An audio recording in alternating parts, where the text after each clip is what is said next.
Bonsoir à tous, bienvenue dans Zone Grise, l'émission qui retrace l'actualité internationale. Et aujourd'hui, je me retrouve avec trois chroniqueurs. Elisa.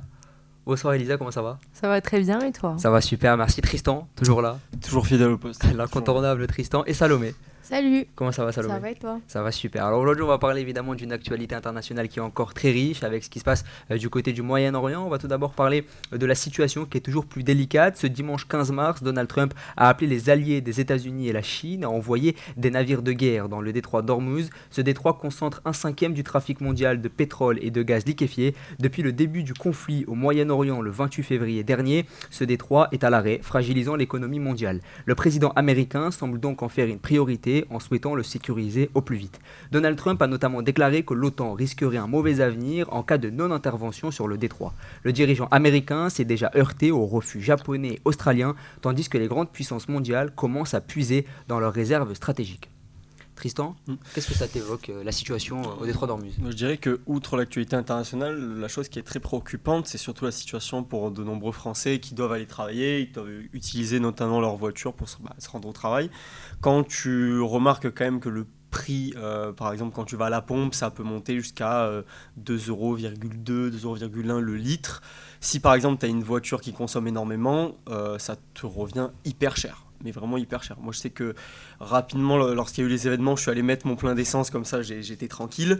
Mais je veux dire, si tu as une voiture voilà, qui consomme énormément, tu travailles en plus, tu dois l'utiliser. Bon, bah, bienvenue, tu vas payer peut-être, je sais pas, tu peux carrément aller à un 400 € par mois d'essence. C'est Elisa. énorme. Puis Énorme. pour rejoindre Tristan, en fait, ça signifie quoi? Ça signifie qu'en fait, le détroit d'Ormuz, c'est une artère vitale de l'économie mondiale. Oui. Et l'appel de Donald Trump, il montre que c'est pas seulement un enjeu local, mais un enjeu collectif, propre à tout le monde. Et après, par contre, ça menace avec l'OTAN, ça ne reste qu'une menace, mais on comprend aussi en un sens le refus du Japon et de l'Australie, puisque amener des navires de guerre dans cet endroit déjà stratégique, mais aussi très étroit, ça ne ferait qu'engrainer une situation déjà très préoccupante.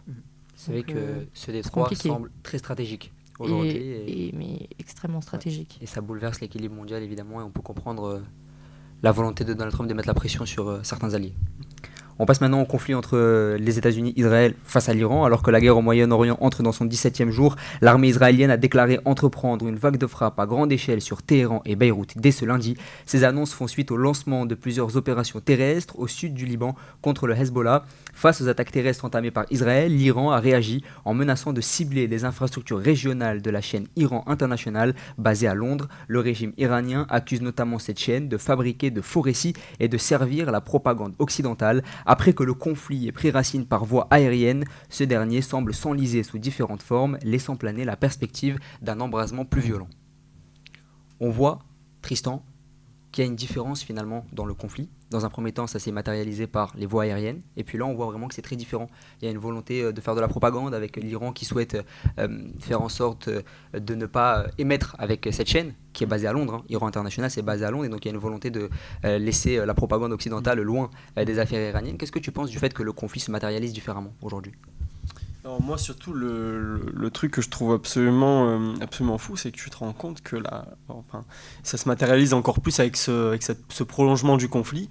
C'est que tu as l'impression que tant que Israël sera présent sur le territoire, on va dire, du Moyen-Orient, et qui sera d'autant plus puissant, en fait que les conflits ne cesseront jamais, en fait, simplement parce que c'est un État qui est en réalité détesté par tous les États autour de lui, en fait. Et que Israël a heureusement que Israël a cette alliance avec les États-Unis pour pouvoir survivre un peu plus. Moi, c'est surtout cette question que j'aimerais mettre au centre du débat et que je me pose par rapport à ce conflit-là, quoi. C'est vrai que c'est assez intéressant parce qu'à une époque, on parlait souvent d'Israël contre les pays arabes. Effectivement. Et donc, il y avait Israël qui est très très enclavé dans son propre territoire, parce que c'est un État qui est très petit et qui était entouré par des États arabes, mais qui n'arrivait pas à s'unifier pour se mettre contre Israël, justement. Et Israël a peut-être exploité cette non-unification qu'il peut y avoir au sein des pays arabes. En tout cas, c'est l'analyse que que j'en fais. On passe à une actu un peu plus légère. Ce dimanche 15 mars, l'UEFA a annoncé l'annulation de la finalissima qui devait opposer la sélection espagnole à la sélection argentine le 27 mars prochain. Cette rencontre devait opposer le champion d'Europe au champion d'Amérique du Sud. Prévue au Qatar, cette affiche de gala, très attendue par les fans de football, n'aura finalement pas lieu en raison de la difficulté du contexte géopolitique au Moyen-Orient. Après les grands prix F1 de Bahreïn et d'Arabie Saoudite, c'est au tour du football mondial d'être impacté par la situation au Moyen-Orient. À quelques mois de la Coupe du Monde 2026, le contexte international semble plus que jamais tendu et peu propice à la tenue d'événements de cette envergure. On va avoir, Tristan, de plus en plus d'événements comme cela, avec d'événements sportifs qui vont être impactés par le conflit géopolitique. Je pense que également ce que tu sous-entends derrière cette brève, c'est est-ce que par exemple la Coupe du Monde pourrait être annulée ? Est-ce que là je te pose la question, est-ce que c'est quelque chose que tu C'est possible que la Coupe du Monde soit menacée, bien sûr. Mais tu vois, par exemple dans cette situation-là, moi, je pense que là, comme c'est une finalissima, mais je veux dire, c'est pas le plus grand tournoi de l'histoire non plus. Bon, on peut potentiellement l'annuler. Par contre, je pense que la Coupe du Monde ne le sera pas. En fait, si la Coupe du Monde vient être annulée, pour moi, ça veut juste dire que c'est le début de la Troisième Guerre mondiale et que là, par contre, pour toi, c'est que en cas exceptionnel que la Coupe du Monde pourrait être annulée. Ouais, vraiment. Si, d'ailleurs, il faut espérer que ça ne soit pas annulé, parce que si c'est annulé, pour moi, c'est la fin du monde tel qu'on le connaît et on peut dire au revoir à bien plusieurs années de nos vies, quoi. Mais c'est sûr que c'est le constat que j'en fais, le pronostic que j'en fais. Pour que l'événement de l'envergure d'une Coupe du Monde puisse être annulé, c'est vraiment que le conflit ait été embrasé beaucoup plus. Est-ce que toi, qui ne suis pas forcément le foot, Salomé, je me trompe ? Oui. Tu ne suis pas trop le foot ? Est-ce que ça t'étonne qu'on reporte des matchs de football aussi importants par rapport au contexte géopolitique ou pas ? Un petit peu, oui, parce que dans mon imaginaire, le foot, notamment le sport, ça aide, c'est comme une parenthèse, une pause dans certains conflits géopolitiques. Ça rassemble. C'est ça, exactement. Ça fédère. Et du coup, arrêter ce genre d'événement en vue des conflits qui sont actuellement présents, ça en dit long et voilà, ça peut poser question. Ouais, ça c'est sûr. Mais c'est bien d'avoir aussi l'avis de personnes qui sont étrangères au foot. Parce que Tristan et moi, comme on adore le foot, on se dit que c'est normal parce que le foot est très influent. Mais pour des gens qui ne sont pas forcément familiers au foot, ça peut être vu comme assez étonnant de voir le report de ce genre d'événement.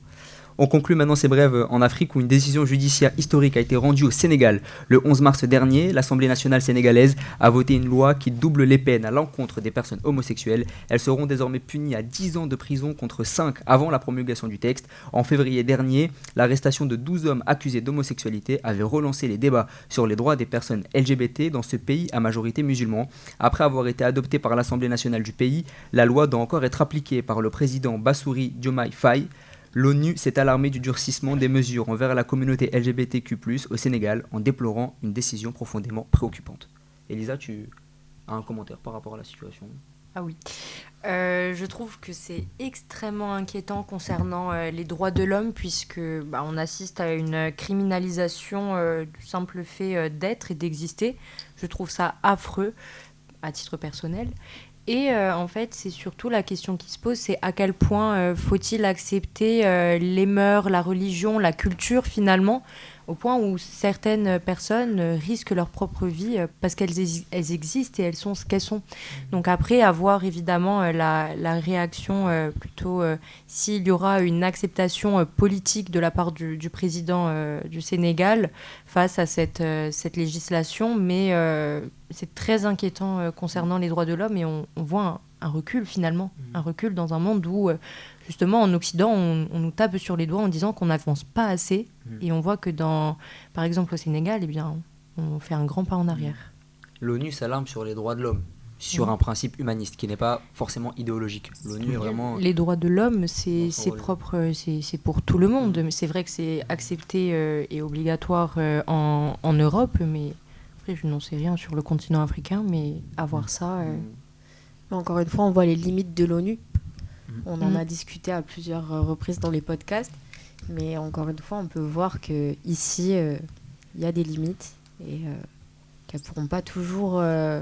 cette institution ne pourra pas toujours, à part se placer en gardien, en voie à suivre, il n'y a pas tellement d'impact.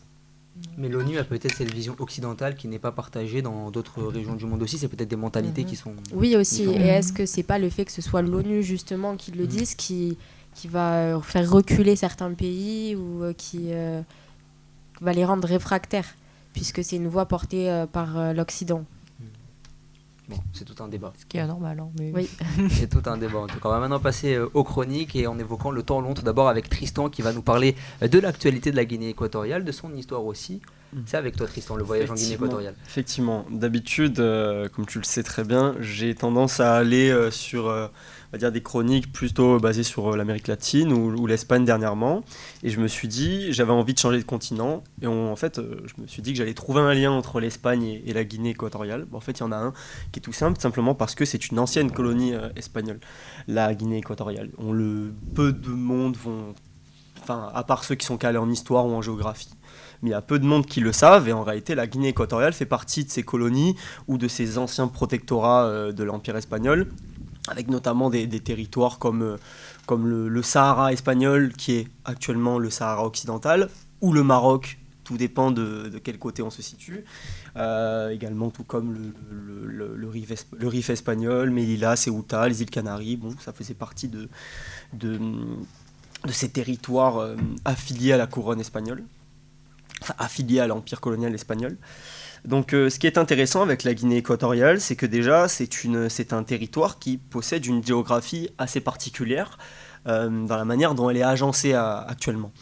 C'est-à-dire qu'elle possède une grande partie de son territoire qui est sur le continent africain, mais elle possède également une grande île qui s'appelle l'île de Fernando Poo, où il y a, on va dire, parce que récemment elle a changé de capitale, la Guinée équatoriale, mais on va dire Malabo, qui était l'ancienne grande capitale, elle était située sur cette île-là, qui est plus petite que le territoire de la Guinée équatoriale du continent.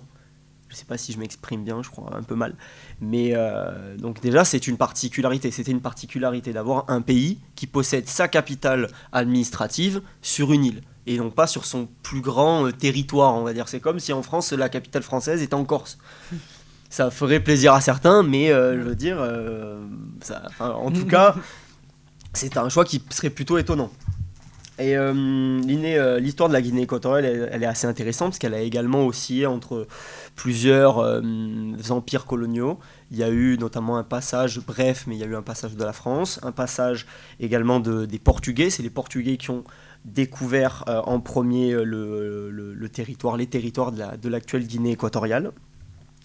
Et notamment, par exemple, à la fin du XVIIIe siècle, à la suite d'un traité, l'Espagne, elle obtient l'île et le territoire de la Guinée équatoriale à la suite d'un accord où le Portugal posséderait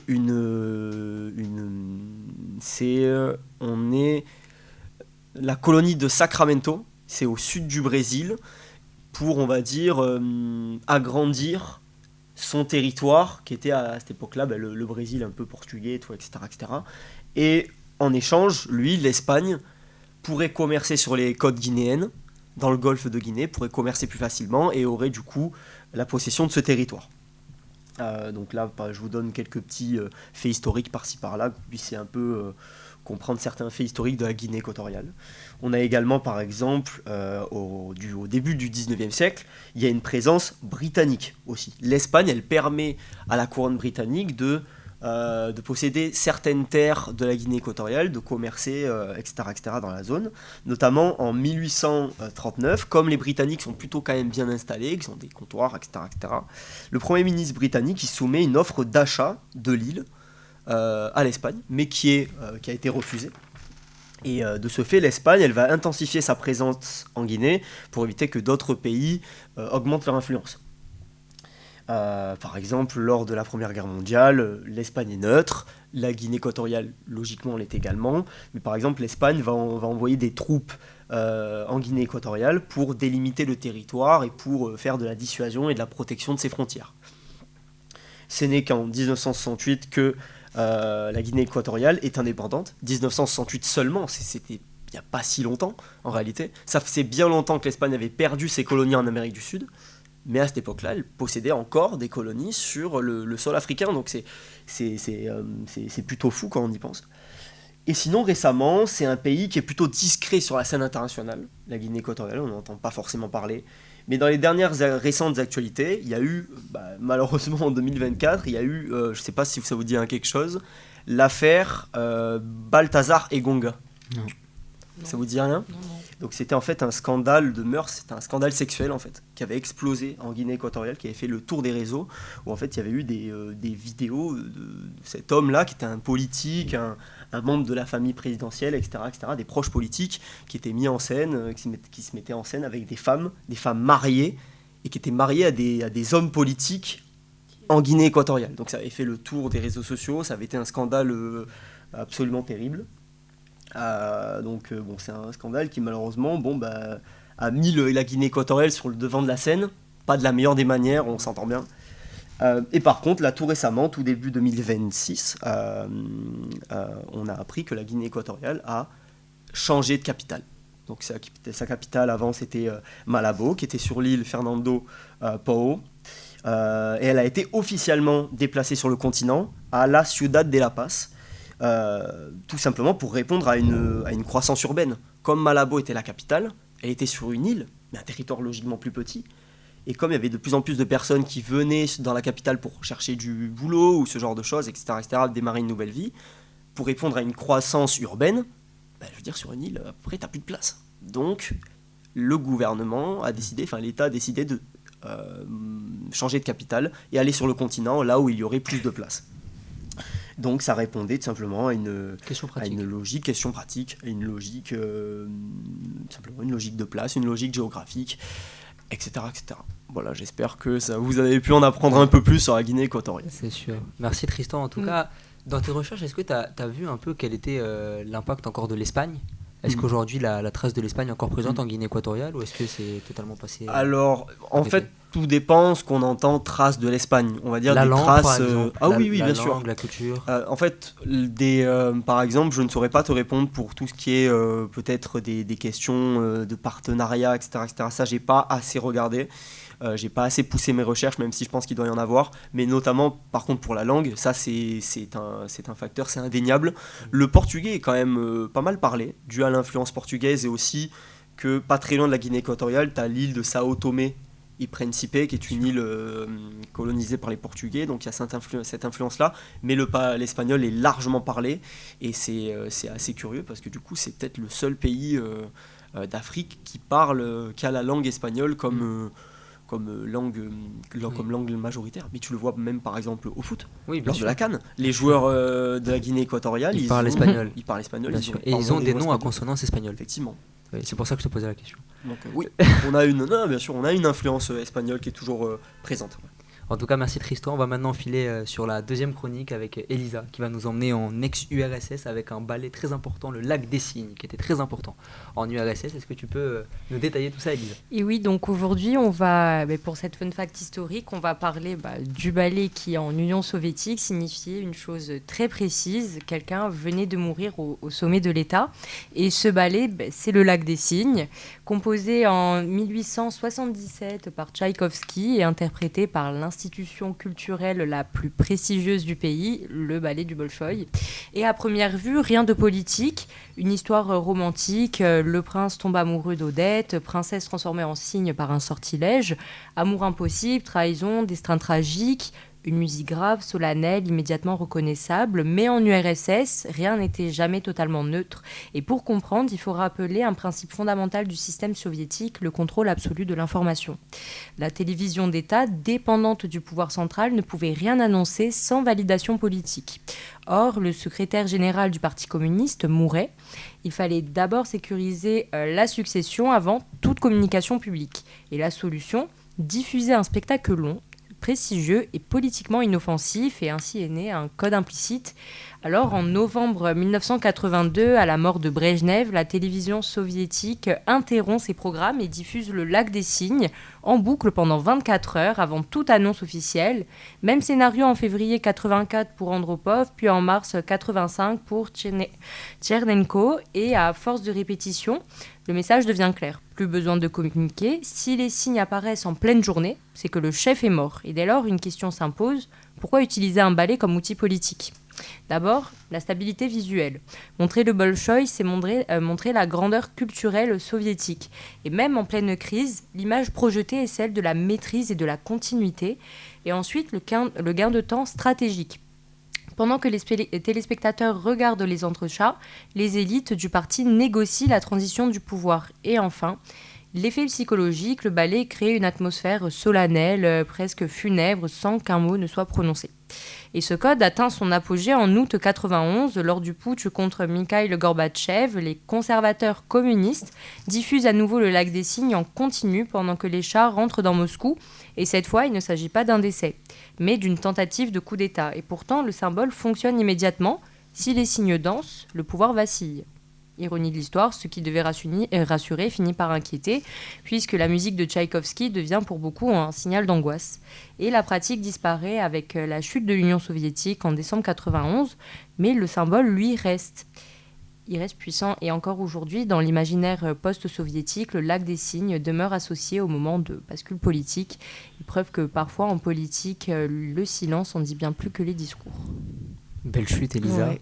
Merci. Très intéressant. Ouais. Je vous remercie. Franchement, ouais, c'est une très belle chute. Et on voit aussi l'instrumentalisation de l'art par le pouvoir soviétique. Toujours, l'instrumentalisation de l'art, ça a été quelque chose de très fort dans les régimes totalitaires. Et donc on le voit encore plus là. Et puis il y a une volonté aussi de créer une forme de subterfuge. Pendant que les soviétiques vont profiter de la musique, etc., du ballet, il y a une volonté d'ailleurs de créer une sorte de transition de pouvoir. Donc c'est assez intéressant parce que c'est à plusieurs égards en fait que le ballet est intéressant. En fait. Il permet vraiment à la population d'être maîtrisée par le pouvoir, mais aussi de créer différentes choses liées à l'art. Donc, et du coup, j'ai une question. Est-ce que toi, t'as entendu des témoignages ou des choses comme ça qui expliquent le traumatisme un petit peu, parce qu'il doit y avoir des impacts? Bah, moi, c'est-à-dire que j'ai une famille de danseuses, pardon. Donc, moi, le Bolchoï, je connais bien, et donc, non, pas de traumatisme à ce côté-là. Au contraire, ça m'emmenait regarder des ballets au Bolchoï. Ouais, mais ça c'est pas quelque chose de traumatisant, ce symbole du lac des cygnes. Bah, pour certaines personnes qui ont vécu cette période-là, oui, en un sens, ils se disent mais cette musique, finalement, tu sais, quand tu rattaches un souvenir à quelque chose, inconsciemment, ça te frappe. Et c'est ce qui s'est passé.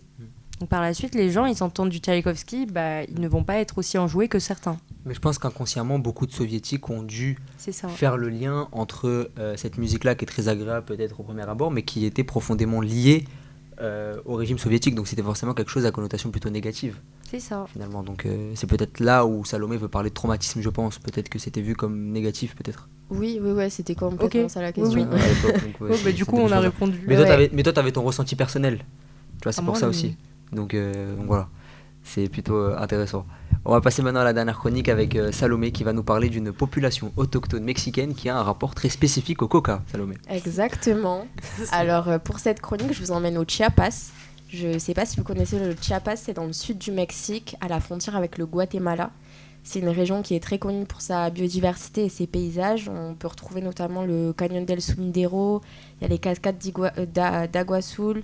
C'est vraiment une ressource au niveau de l'eau dans la région. Et c'est aussi un lieu, une région très ancrée historiquement par les Mayas. On peut retrouver Palenque, c'est un site Maya qui n'a pas fini encore d'être découvert. Et donc c'est le berceau de la culture maya. En plus de cela, il y a des mouvements zapatistes dans la région.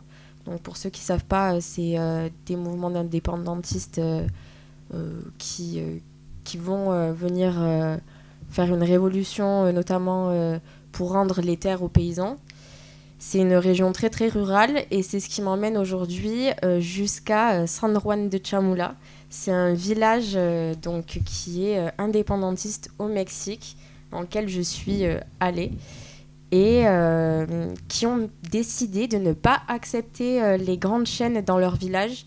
Tout est absolument local, excepté une seule chose, le coca. L'entreprise Coca-Cola qui, au Mexique, fait des dégâts, notamment dans ce village. Le Mexique, c'est le premier consommateur de coca, on le rappelle.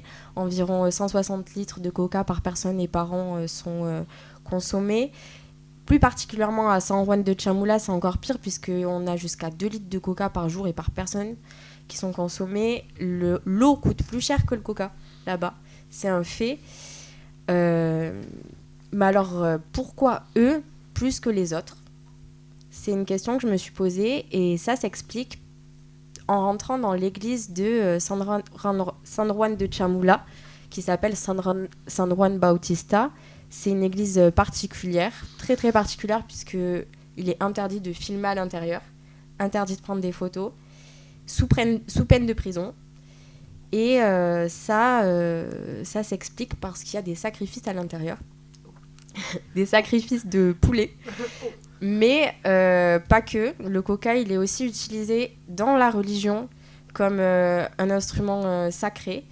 C'est donc, pour vous expliquer un petit peu ce qui se passe quand on rentre dans cette église, il n'y a pas de banc, tout est vide. Les lumières sont sombres, il y a des lumières et des bougies par terre avec des pignes de pin au sol, des groupes de personnes, donc de populations, ça s'appelle ils s'appellent les Totsili, la population autochtone qui vit là-bas, dans ce village. Et donc dans leur langue, ils vont venir faire des prières et sacrifier avec le coca le poulet. Voilà. Si c'est rentré dans leur religion, c'est pas pour rien. Évidemment, il y a le syncrétisme qui fait que quand les colons sont arrivés, ils ont apporté le christianisme et eux l'ont fait perdurer avec la religion qu'il y avait sur place. À l'époque, c'était une boisson qui avait goût de miel et qui était pétillante, qui était utilisée. Et donc, elle a été rapidement remplacée par le coca, qui s'est fait bien voir, puisqu'ils ont misé sur le marketing. Ils ont écrit des messages en Totsli, dans leur langue native.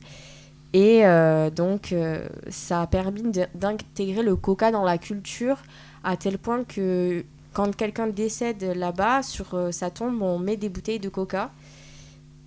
C'est quelque chose de complètement... c'est un vrai problème de société au Mexique, parce que c'est le pays le plus touché par le diabète. Dans ce village, la première cause de décès, c'est le diabète. Et même les enfants, ils ont les dents complètement noircies par le sucre. C'est un gros problème. En plus de ça, il y a une usine de coca qui est juste à côté. Évidemment, ils ont des droits qui ont été signés il y a des dizaines d'années qui leur permettent de pomper des nappes phréatiques, environ 1,3 million de litres d'eau qui sont extraits chaque jour. Et ça correspond à 481 000 mètres cubes par an qui est autorisé. Ça crée des diminutions des réserves d'eau souterraines pour les habitants qui n'ont plus accès à l'eau potable, alors que, je le rappelle quand même, c'est une des régions du pays qui a le plus de ressources naturelles d'eau, avec les cascades et les canyons. Mais surtout, pour l'écosystème, c'est dramatique aussi. Donc c'est un gros souci dans cette région, et ça pose un paradoxe qui est assez fou, puisque même dans un village qui refuse tout capitalisme, un village qui est zapatiste, ils ont réussi à s'intégrer jusque dans la religion. Voilà. C'est très intéressant. J'espère que vous en avez appris. Ah oui, j'en ai appris des belles et des... Et c'est très polyvalent. Ça va en terre inconnue comme ça va en fun fact sur le Coca-Cola. Ouais. C'est vrai, ouais. Mais pour le coup... En fait, pas très fun. Parce que vu les conséquences... Oui, mais c'est étonnant. Ah oui, non, mais... C'est étonnant. Et ce qui est encore plus étonnant, c'est cette église. Vraiment, quand j'y suis allée, ça m'a un petit peu complètement surprise. Il n'y a aucune image disponible sur les réseaux sociaux. Certains ont réussi à reproduire un petit peu... si vous voulez aller vous renseigner sur YouTube, il y a un reportage d'un Mexicain justement qui est allé lui-même. Donc c'est encore plus intéressant vu que c'est quelqu'un du pays. Donc si ça vous intéresse, allez voir San Juan Chamula. C'est super. Mais tu l'as vu, le sacrifice du poulet ? Ouais. Oh mon Dieu. Après, c'est pas... Le pauvre, en vrai. Ouais, ils sont par terre, ils sont accroupis, et bon, ben voilà, ils tordent la tête du poulet. Ça se fait, c'est assez digne, entre guillemets, mais... Et il y a du Coca Zéro ou pas ? Pardon, hein, mais c'est une question que Oui, je c'est la me fin pose. de l'émission, tu peux te laisser. Il y a Il y a du du Coca Coca Zéro. Zéro. Il y a Ah. du Coca Zéro, même si c'est pas leur truc favori. Ah, Coca-Cola Coca- original. Que quoi. le que le rouge. Sinon, Et d'ailleurs, le le Ritz diabète. n'est Autre- pas accepté. Autre fun fact, Au purée. au Mexique, le coca est plus sucré qu'en France. Mais mon Dieu. En plus, Waouh. Oui. en plus de ça. Et, c'est un vrai problème sanitaire. que Et c'est par- trop. partout dans le Mm. Mexique, les enfants, ils ont aucune. Enfin, l'eau est plus chère que le coca. Rien qu'à partir de, à partir Non, mais de ça, ce c'est moment-là, pas énorme. c'est dramatique. En sachant qu'ils ont des pompes d'eau, etc. pour justement. Alors que. Enfin, tu nous Quand l'as tu dit. regardes, rien que quand tu goûtes certains sodas C'est en ça. Amérique latine, déjà ils sont hyper sucrés. Ouais. Alors, en fait, quand j'y pense, vraiment, quand je réfléchis maintenant, ça m'étonne pas que le coca soit encore plus sucré là-bas. Ouais. Parce qu'à chaque fois que je goûte une boisson de là-bas, je me dis, mais c'est quoi ces boissons ça. C'est sûr. ultra sucrées? Bon, elles sont très bonnes, hein, mais putain, si déjà Mais non, mais le coca est déjà Au-delà il est sucré ici, au-delà alors de là-bas. l'étonnement que ça peut susciter, c'est absolument dramatique. Ah oui, non, vraiment mais bien sûr, Ça Ah, impose dramatique. un problème sanitaire Diabète, énorme. comme tu l'as cité, donc diabète va avec Ouais. obésité, etc. Oui, tout à etc. Mais Et les si on dents. va encore plus loin, Dedans. là-bas, on ne peut pas boycotter le coca puisque quand tu achètes de l'eau, Mm. ça appartient à Coca. Hmm. Voilà. Donc voilà, Voilà. c'est Tout ancré appartient à profondément Coca. dans toute la consommation. Finalement. Ils dirigent tout là-bas. C'est fou. Le capitalisme a pris Oui, une on chose voit- là-bas, on- la chose essentielle. Et c'est là qu'on voit les dérives du capitalisme sur la Et santé l- des et gens. l'eau, ça va être de plus en plus un problème de société puisque c'est l'or bleu. Et on va l'entendre partout bientôt, j'en suis persuadée. Bien sûr. En tout cas, c'était très intéressant. Merci à vous d'être venus Merci. Merci à pour toi. cette rentrée, Merci. parce que la semaine dernière, il n'y avait pas d'émission. En tout cas, merci d'être venus. On se retrouve la semaine prochaine pour une nouvelle émission Zone Grise. Ce sera l'épisode 16. Merci à tous. Bonne soirée. Ciao, ciao. Ciao. Yay.